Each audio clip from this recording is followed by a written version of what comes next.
Salut chers téléspectateurs de la PPT TV, vous êtes bel et bien sur votre chaîne d'étude de la parole de Dieu et ensemble nous abordons une nouvelle leçon dans le cadre de notre émission à l'école du sabbat.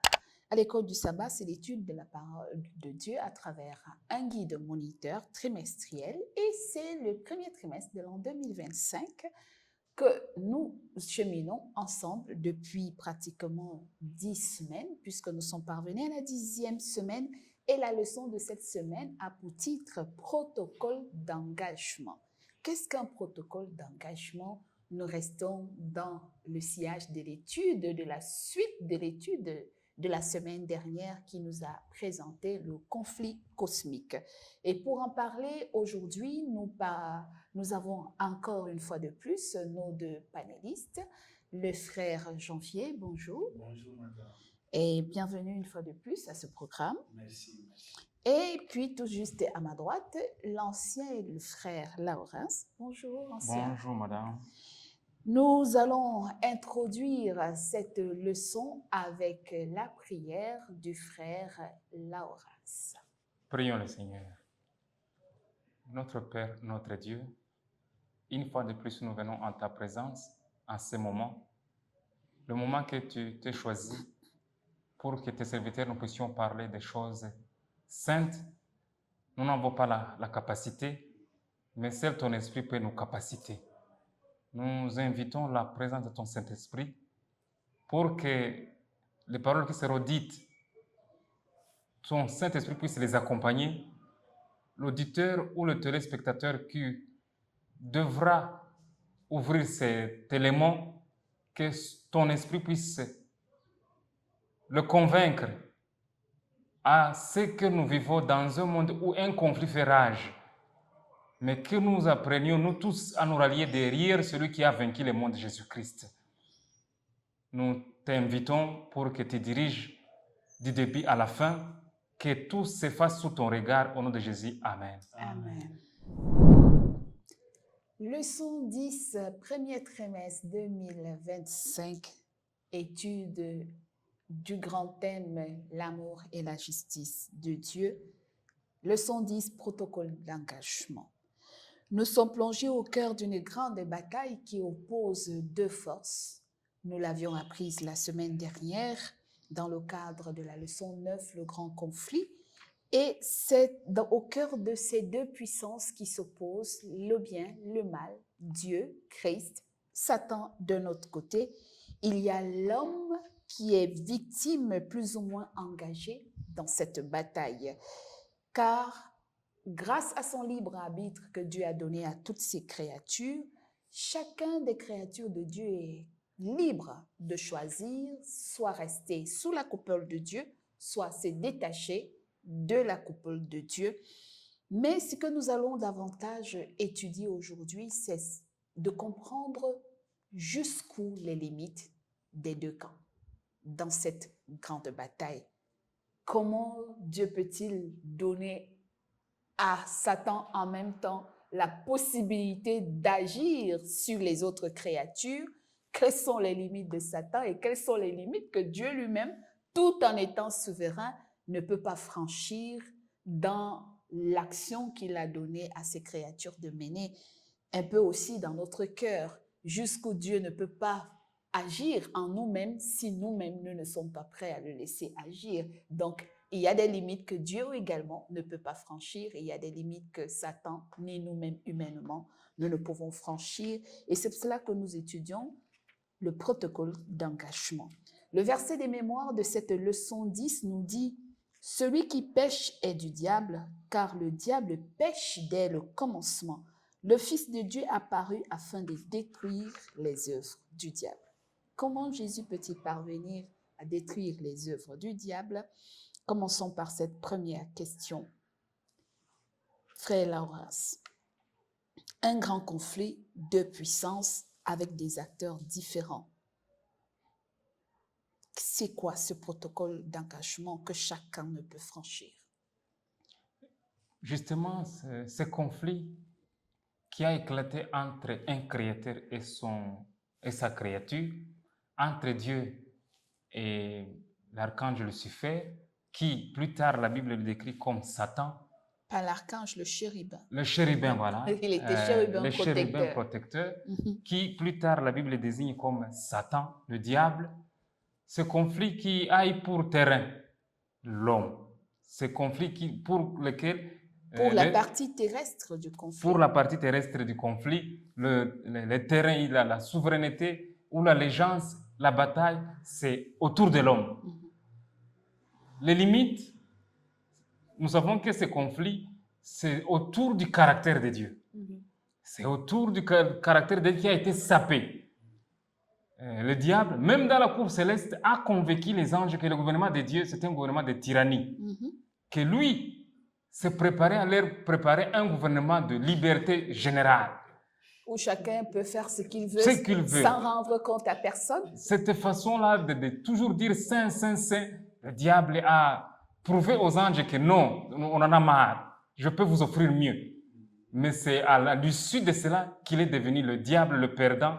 Et lorsque le conflit gagne la terre, justement, c'est à défaut que le diable se dresse comme le souverain, comme le prince de ce monde. Mais le monde et tout ce qu'il contient appartient à Dieu. C'est Dieu qui, comme il doit, que dirais-je, restaurer son image. Il se bat pour que l'image de Dieu soit restaurée. Dieu ne peut pas utiliser la coercition, bien que le diable, lui, recourt même à la coercition, à la mort, à des accidents. Mais Dieu procède par des méthodes de son gouvernement. Et comme le thème central nous dit, c'est par amour et justice que Dieu opère. Et dans son amour, il a laissé libre le diable opérer, mais à des limites près. Il y a des limites. C'est par exemple, le diable n'a pas accès à notre esprit. Là, Dieu a dit, là non. Parce que s'il avait accès à notre esprit, il nous ferait tous des détraqués mentaux. Il nous aurait déjà traduit en des détraqués mentaux. Il nous aurait détruits. Mais Dieu a placé des bornes quand même, des limites. Il a placé des limites lesquelles le diable ne peut pas franchir. C'est vrai qu'il a accès. Il peut manigancer, il peut solliciter notre allégeance. Mais à un certain niveau, Dieu dit, là, tu ne peux pas dépasser ici. Il peut même nous rendre malades, toucher notre corps. Là, Dieu, c'est par la permission de Dieu. Et Dieu nous a prévu qu'aucune tentation ne nous surviendra qui soit au-delà de nos forces. Dieu nous pourvoit de forces pour résister aux assauts du diable. Et tout ça pour prouver à l'univers que Dieu est amour. C'est pour cela qu'on a évoqué le cas de Job, par exemple. Exactement, le cas de Job. Où on voit une discussion entre Dieu et Satan, et Dieu dit à Satan, est-ce que tu as parcouru, tu sors d'où? Il dit, de parcourir la terre, l'univers. Et il lui dit, mais tu as vu mon serviteur Job? Et il lui autorise de toucher certains aspects de la vie de ses biens matériels, sa famille, jusqu'à toucher sa santé. Son corps. Et son corps physique, matériel, et c'est bien. Mais il lui dit, mais sa vie... Tu n'as pas accès, pas d'accès. Tu n'as pas d'accès.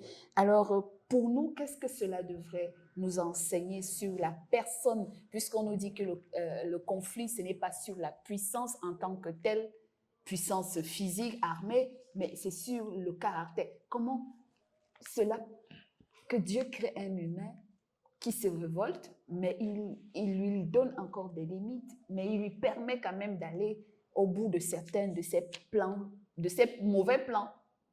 Oui, exactement. Par rapport à son caractère qui est l'amour, et quelque part l'ancien y est revenu, il y a Dieu est amour, et quand il est amour, il nous donne directement notre libre choix. Et c'est-à-dire, quand il est en train d'agir, il ne peut jamais aller loin de cet amour. Et tout ce que Dieu fait pour nous, c'est à travers cet amour-là. Alors, nous, en tant qu'humains, pour que nous comprenions cela, il a fallu que nous savions que Dieu, tout ce qu'il fait, il agit selon l'amour. Et quand il agit selon l'amour, il y a des étapes où Dieu lui-même n'est pas là pour nous forcer à cause seulement de cet amour. Et c'est de là qu'on revient sur la question de libre arbitre. C'est-à-dire, quand tu fais quelque chose, C'est le choix qui est en toi. Et Dieu n'est pas là pour nous forcer à vouloir choisir hors ce que nous voulons choisir. Mais il nous montre. D'où la justice. Et voilà, il nous montre réellement, si tu fais ça, voilà les conséquences. Si tu fais ça, voilà les conséquences. Et c'est à nous de choisir. Parce que c'est à travers l'amour que lui-même a qui pousse aux humains. Chacun de faire comme il veut. À toutes ces créatures, sinon il n'y aurait pas de jugement. Si nous étions des robots, il n'y aurait pas de jugement parce que nous ferons exactement ce que Dieu veut. La programmation. Voilà, donc s'il y a un jugement, ça veut dire que Dieu tient compte des choix, des décisions et des paroles que nous faisons. Parce qu'une autre question fondamentale qu'on s'est posée depuis la semaine dernière, c'est que mais pourquoi, s'il savait ou qu'il a vu que l'homme ou Satan allait se rebeller et qu'il en a entraîné l'homme, pourquoi n'a-t-il pas détruit Satan et pourquoi il a laissé Satan faire ainsi le reste? Quelle réponse peut-on donner à nos téléspectateurs qui nous suivent dans ce sens que même si Dieu n'a pas détruit ou on n'a pas empêché ni l'homme ni Satan d'aller au bout de ses pensées, comment comprendre que derrière ça, il y a toujours un acte de souveraineté, de l'amour et de la miséricorde divine? Une bonne question, madame. Depuis l'insurrection de Satan au ciel, plus d'une personne se demande, ce Dieu d'amour, qui savait que Satan allait faire des ravages de cette ampleur, tels que nous le vivons aujourd'hui, pourquoi a-t-il laissé faire? Comme nous l'avons vu dans la leçon de la semaine passée, lorsque la rébellion a éclaté au ciel, le péché a commencé dans le cœur de Lucifer. Et ce que nous devons retenir, c'est que le péché est contagieux. Il a cette dimension de contagion. Satan a commencé à faire sa campagne de par les armées célestes, les anges. Il a fait sa campagne pour dissuader, pour montrer aux anges que, justement, c'est avec ce gouvernement de Dieu, on n'ira pas nulle part. Cette façon d'adorer chaque matin, Saint, Saint, Saint, c'est fatigant. Le péché, c'est comme le virus. Et ce virus avait déjà une grande propagation dans les armées célestes. Ceux qui disent que Dieu aurait fini avec le diable, c'est prouvé que si Dieu avait mis fin au jour du diable, là même, quand la rébellion éclatait, ce qui allait rester, allait justement rendre à Dieu un culte par peur, par crainte. Et Dieu aurait perdu... Et confirmer les paroles du diable qui disaient que Dieu est dictateur. La thèse est tyran, que Dieu est tyran. Voilà. Dieu aurait perdu son caractère d'amour. Mais il a laissé le péché, il a laissé l'entreprise du diable aller jusqu'à la maturation. Et lorsque viendra le temps, Dieu finira le péché, le diable et le péché, Dieu mettra fin à cet exercice lorsque l'univers entier aura vu que Dieu est amour. Très bien. Donc, il a fallu que Dieu laisse faire pour révéler l'immensité de son caractère, parce que l'amour, la miséricorde se rattachent et la justice de Dieu se rattache dans le libre arbitre qu'il nous a donné. Sinon, nous allions être comme des robots automatiques qui n'exécutons que les tâches qui nous ont été assignées. Programmées. Et c'est pour cela qu'aujourd'hui, il est important de savoir que au-delà de l'amour de Dieu, ce sont nos actes, nos paroles, nos choix, nos positions, nos attitudes, nos pensées qui nous conduisent vers les chemins que nous empruntons. La finalité, c'est que si nous choisissons d'être du camp de Dieu, nous obéirons à son cheminement. Nous suivons la règle. Mais si nous nous détournons du chemin de Dieu, c'est un peu comme un ordinateur qui se plante. Et quand un téléphone se plante, il ne respecte plus les commandes, il se met à faire n'importe quoi. Il vous envoie des images, parfois des mots que vous ne vouliez pas taper, avant que vous le redéfinissiez encore à une nouvelle méthode. C'est un peu ça. Et nous comprenons que dans ce conflit, comme nous l'avions appris la semaine dernière, il y a un monde et il y a des acteurs. Les anges ont été introduits, les autres anges, et puis les humains. Comment comprendre qu'une partie des anges ait suivi la voie de la rébellion au point d'être participatif du grand conflit? On les a appelés aujourd'hui les démons, qui parfois bloquent même les prières des saints ou même agissent sur notre état physique, mental et spirituel. Comment comprendre que Satan ait entraîné les anges qui sont devenus des démons, parce que ce sont les anges rebellés qu'on appelle démons, à s'ingérer dans la vie et torturer les humains chaque jour. Oui, pour juste confirmer la question là, et que réellement il y a existence de ces anges-là, de Satan, qui sont là aussi en train de travailler et bloquent quelque part la prière Des des saints. saints. Et il a fallu qu'il y ait toujours l'intervention de Dieu. Et cela s'est même manifesté avec Daniel. Si nous lisons Daniel chapitre 10, le verset 1 jusqu'au 14, vous allez trouver cette histoire. C'est lorsque Daniel va prier. Et il a fallu que la réponse quitte où? Au ciel. On va dire que l'ange Gabriel a été en train de combattre avec les anges de Satan. Pendant 21 jours. Voilà, parce qu'ils étaient en train de vouloir bloquer les réponses qui viennent de Dieu. Et c'est finalement, la victoire était toujours aux côtés de qui? Aux côtés de Dieu. Pour dire que nous devons savoir. Et chaque fois que nous prions, c'est pour cela qu'il est fort demandé. Si nous voulons être en contact avec notre Dieu, premièrement, il faut que nous ayons d'abord la foi en ce Dieu-là. Et deuxièmement, il faut que nous demeurions dans la prière tout en sachant que Satan aussi est là pour vouloir bloquer nos prières. Et il nous faut alors multiplier de prières juste pour que la réponse soit là. Et c'était la même chose avec Daniel. Ils ont prié pour qu'ils aient au moins la réponse face aux difficultés qui s'étaient manifestées. Et à la fin, la réponse est venue pour dire que dès que nous sommes aussi en difficulté, nous devons nous mettre en prière. Et quand nous nous mettons en prière, nous devons aussi savoir que Satan aussi est là pour vouloir bloquer nos réponses. Et comme Satan ne peut pas réussir à bloquer nos réponses, nous devons encore multiplier de prières en vue de ramener encore la force de Dieu par rapport à nos réponses. D'accord. Donc, parfois, nous prions, ce n'est pas parce que Dieu n'entend pas, mais il y a quelque chose qui bloque. Et c'est pour cela que dans l'une des leçons, on nous a parlé du prince temporel de ce monde. Comment est-ce que le diable rend manifeste sa souveraineté ou son règne aujourd'hui dans la vie de nos institutions, de notre pays? Parce qu'on dit le dragon ancien et qu'il agit sur les principautés de ce monde, sur les grands, les dirigeants.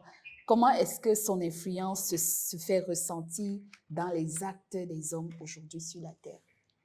Oui, c'est une bonne question. Satan est présent dans toutes les institutions du monde. Nous le voyons au début de l'Évangile, comment il s'est acharné à l'Église naissante. Il a utilisé le pouvoir romain, il a utilisé les souverains de l'Église pour étouffer dans l'œuf cette Église que Jésus venait d'inaugurer, l'Église des apôtres. Ouais. Ils ont été torturés. Ils ont été emprisonnés. Certains ont subi les bûchers.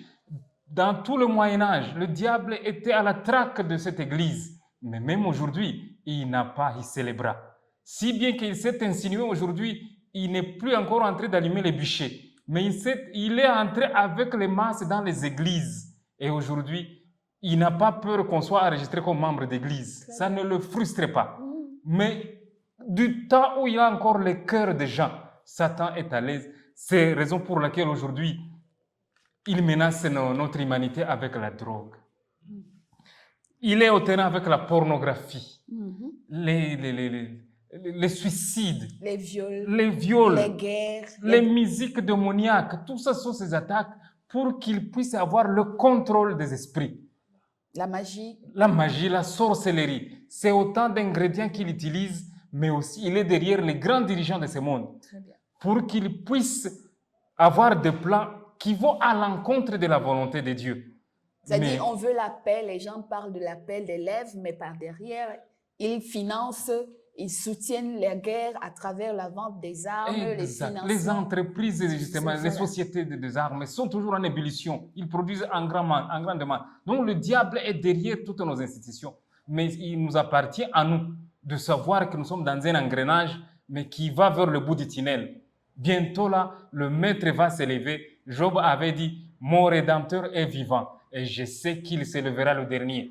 Aujourd'hui, les gens s'élèvent et ils font tout ce qu'ils veulent sous la dictée du diable. Mais Job a précisé que notre Rédempteur se lèvera le dernier sur la terre et il rendra justice à Et- quiconque se confie en lui. Merci infiniment. Et donc, ça veut dire qu'au fin de tout, frère Janvier, il y aura une fin et une limite aux actions de Satan, tôt ou tard. Quelles sont les limites de Dieu lui-même dans ce plan-là? On l'a suffisamment dit, mais à quel moment Dieu compte-t-il résoudre ce problème? Oui, heureusement, même Apocalypse chapitre 12, le verset 12, nous a d'abord donné la limite de Satan, c'est-à-dire les temps. C'est-à-dire Dieu donne à un temps qu'il a déjà fixé pour Satan. Tout ce que Satan peut faire, il a un temps. Et comme il a un temps, il ne peut pas dépasser ce temps. Et aussi notre Dieu. Mais on ne connaît pas la longueur de ce temps. Il dit simplement qu'il lui reste Il a peu peu de de temps. Et les années, les siècles ne font que passer. Et comme c'est Dieu lui-même qui ne peut jamais se tromper, Dieu lui-même qui ne trompe pas, qui lui-même nous a dit il a peu de temps. Si nous lisons là-bas avec Apocalypse chapitre 12, verset 12, vous allez trouver que la parole là est là. Lorsque Dieu va dire, il vient de descendre là-bas, mais il a peu de temps. Et Et ça, comme c'est Dieu lui-même qui a dit que Satan a peu de temps, nous devons avoir confiance à ce Dieu. Ah, c'est Dieu. Dans Parce sa que, souveraineté, voilà, c'est Dieu-là comme lui-même nous précise et nous le confirme. Même si nous passons des moments difficiles, même si nous passons des situations qui sont compliquées, mais nous devons savoir que Dieu lui-même nous a dit que c'est Satan-là a un temps limité.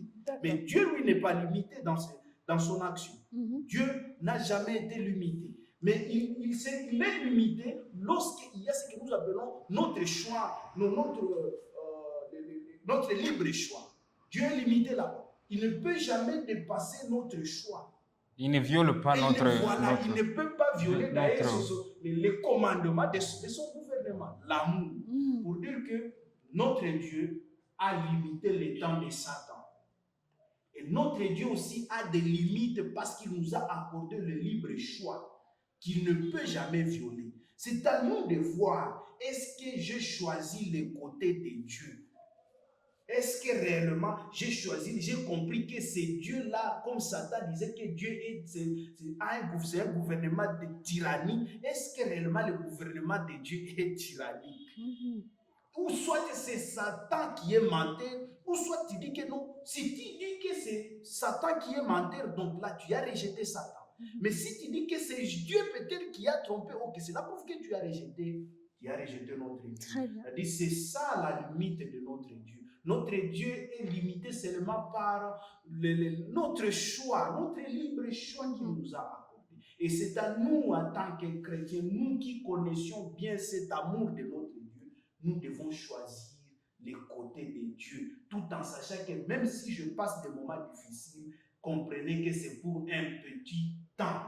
Et Satan là est limité là-bas, il ne peut jamais dépasser. Très bien, merci. Donc, nous comprenons que aujourd'hui, Satan agit un peu comme le prince de ce monde parce que c'est lui qui conduit à peu près les décisions les plus extraordinaires de notre monde à travers l'administration, les politiques, les religieux, les plans sanitaires, économiques et tout ce que nous connaissons.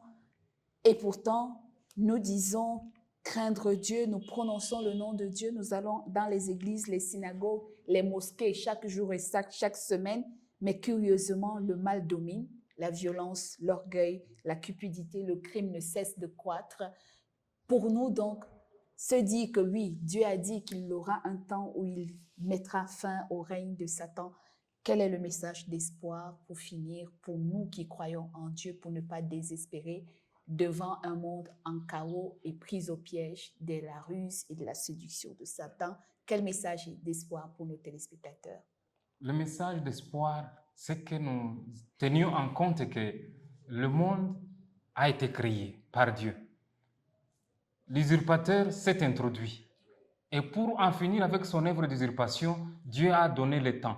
Nous avons dit que le péché doit aller jusqu'à la maturation. Nous ne sommes pas dans un monde qui ira dans une nuit sans matin. La Bible nous apprend que Dieu vient mettre un terme à toute chose. Elle va plus loin et dire que nous attendons de nouveaux cieux et une nouvelle terre où la justice habitera. Amen. Nous devons aspirer à cette nouvelle terre. Nous devons aspirer à l'ordre nouvel des choses. Les hommes, bien qu'ils puissent s'élever à n'importe quel moment, ils ne seront pas les derniers. Nous réitérons que Job a précisé que notre Rédempteur se lèvera le dernier. Il se lèvera le dernier en faveur de ceux qui ont pris la résolution d'être dans son camp. Téléspectateurs qui nous suivez, quel est ton camp? Qu'est-ce que tu as choisi? Qui est en train de motiver tes actions? Est-ce que tu combats les bons combats de la foi ou tu es emporté par l'orage? L'invitation ce matin, c'est que vous et moi, vous et nous tous qui sommes sur ce plateau, nous puissions nous enrôler derrière celui qui a vaincu le monde, Jésus-Christ. Il a désormais les clés même de l'abîme, même de l'enfer. Il en a les clés. Il a vaincu la mort, il a vaincu Satan. Nous vous invitons à vous rallier derrière ces généraux, derrière ces guerriers qui a réussi à lier Satan, qui a réussi à fermer la bouche du diable et à prouver que réellement Dieu est amour. Rallions-nous derrière celui-ci pour le salut de nos âmes. Que Dieu vous bénisse. Amen. Merci. C'est avec ce beau message d'espoir. Dans un monde de désespoir, dans un monde chaotique, il y a un vainqueur. Et le vainqueur, c'est Jésus-Christ, c'est Dieu. Il a triomphé sur la croix par son sang afin de nous racheter de la puissance de la mort et du péché. Il y a un temps où Dieu mettra une fin complète à ce système monde actuel et qui est en train d'aller vers ce que nous appelons le nouvel ordre mondial avec tout ce que cela va entraîner. Et l'avenir nous dit que certainement dans ce nouvel ordre mondial, ceux qui gardent les commandements de Dieu et la foi de Jésus seront persécutés. Mais garder la foi comme les apôtres, même si la mort survient, la victoire et l'espérance de la résurrection restent notre partage pour le royaume qu'il prépare à ceux qui se seront confiés en lui et qui se seront remis à la souveraineté de son œuvre. Merci de nous avoir écoutés une fois de plus. Merci à notre technicien Ephraim Timambo de l'autre côté de la régie technique. Merci à vous qui nous écoutez chaque semaine. N'oubliez pas, likez, partagez, laissez-nous vos commentaires et abonnez-vous si cela vous intéresse de suivre continuellement les programmes de la PPT TV.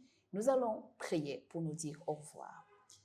Seigneur notre Dieu et notre Père, nous avons appris que nous sommes au cœur d'un grand conflit dans notre univers, que ce soit sur la terre et dans les mondes invisibles, visibles et au-delà de notre tête.